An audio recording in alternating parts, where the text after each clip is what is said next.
You're listening to Brain Lenses. I'm Colin Wright.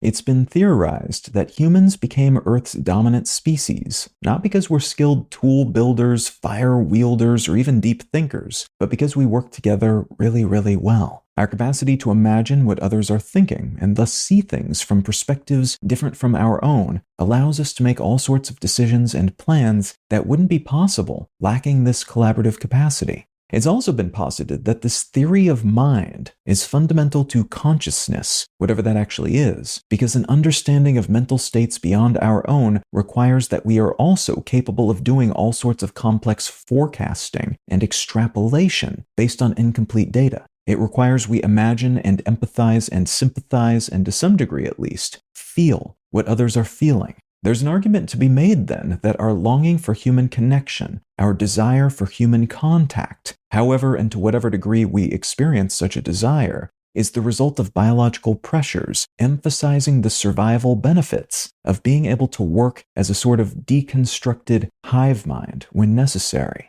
All of which is a convoluted way of saying humans are really good at connecting with other humans, and the same brain regions and chemicals that allow us and drive us to connect in this way are thought to be associated with our capacity to desire and love. Research conducted over the past few decades has shown that the feeling of romantic love primarily emerges from activity in our medial insula, anterior cingulate cortex, caudate nucleus, and putamen, while the posterior cingulate gyrus and amygdala see deactivations, as does right side activity in the prefrontal, parietal, and middle temporal cortices of our brains. This is interesting in part because the stimulated regions are associated with the aforementioned theory of mind, but also help us control anger and aggression, an important prosocial capability, are tied to obsessive-compulsive behaviors, and are fundamental to the reward systems that incentivize some types of gambling, especially large-stakes monetary gambling. The researchers who conducted these studies have suggested that these findings support the assertion that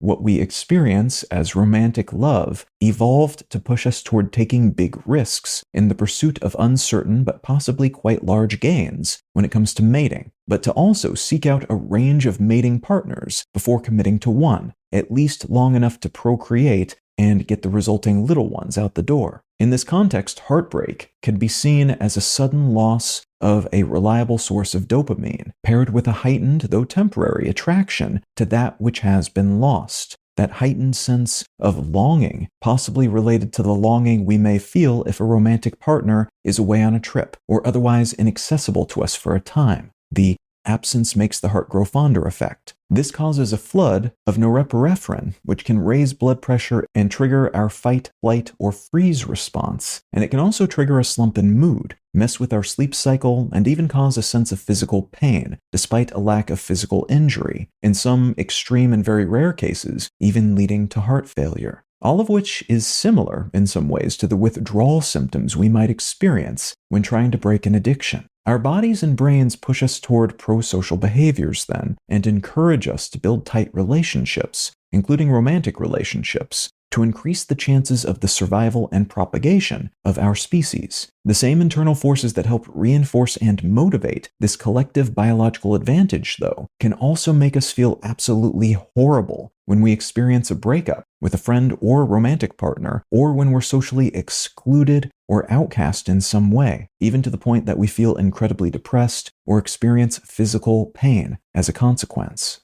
I'm able to present Brain Lenses in both its written and audio formats ad-free because of support from listeners like you. If you're enjoying what I'm doing here, consider becoming a paid supporter for the cost of a cup of coffee each month at brainlenses.com.